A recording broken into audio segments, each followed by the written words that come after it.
صينية المكرونة بالبشاميل النهاردة هنعملها بطريقة مختلفة جدا عن أي طريقة. تابعي معايا الفيديو للنهاية وهتشوفي ازاي لونها يطلع معاكي لون أحمر وجميل من فوق الوش، وايه التركاية البسيطة اللي احنا هنحطها فوق الوش عشان تخلي الوش لونه أحمر معاكي بالشكل ده. يلا بينا نشوف الطريقة، ولو عجبك الفيديو ما تنسيش لايك واشتراك في القناة، كومنت جميل منك. كل سنة وانتم طيبين. اول حاجه هنعملها حله ميه على النار فيها معلقه ملح بس، ما نحطش زيت. وبعدين احط المكرونه فيها اسلقها، وبعدين انزلها لما تكون المكرونه استوت 3/4 سوا، ما تنزليهاش وهي مسلوقه 100%. بعد كده هنزلها واحطها في مصفى واصفيها وما اشطفهاش بالميه.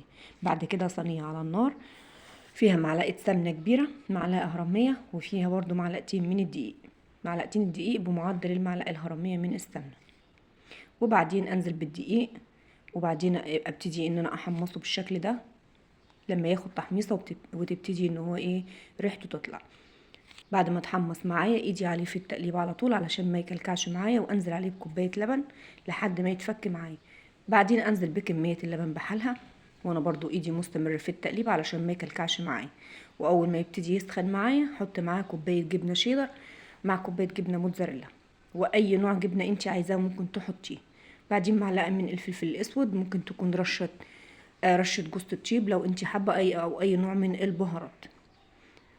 ركنت البشاميل. بعد كده جبت كميه المكرونه بتاعتي، حطيت عليها كده كبشتين من البشاميل، وبعدين حطيت عليها كمان معلقه من اللحمه المفرومه اللي انا معصجاها، وابتدي ان انا اقلبهم بالشكل ده قبل ما اشتغل في الصينيه بتاعتي.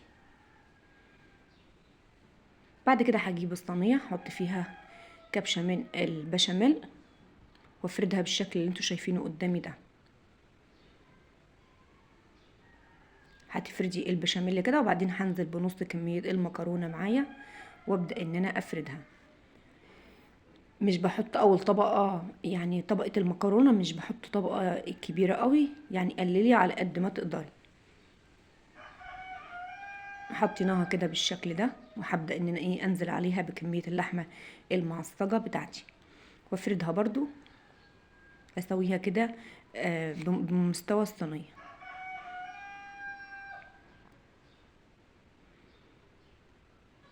حطها كده بالشكل ده، رشه جبنه موتزاريلا كمان معاها لو حابه، مش حابه ممكن تستغني عن الخطوه دي، وكمان معلقه كبيره او كبشه من البشاميل. بس الجبنه هنا بتديها مطه جميله قوي، بتديها طعم خرافه بصراحه.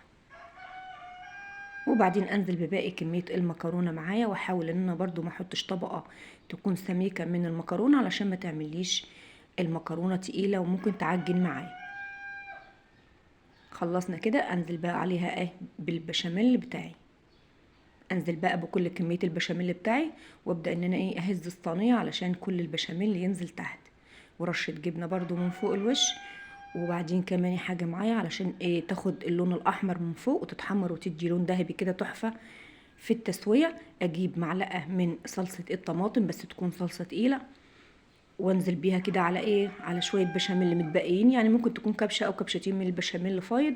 انزل عليهم بمعلقه واحده بس من الصلصه، اقلبهم كويس جدا وادهن الوش بالشكل ده. وبعدين كم حته زبده كده فوق الوش، وانزل بيهم على نار تكون عاليه من تحت ومتوسطه من فوق. هتدخل الفرن، هتقعد حوالي نص ساعه لحد ما تستوي خالص وتاخد الوش الاحمر الجميل اللي انتوا شايفينه بالشكل ده.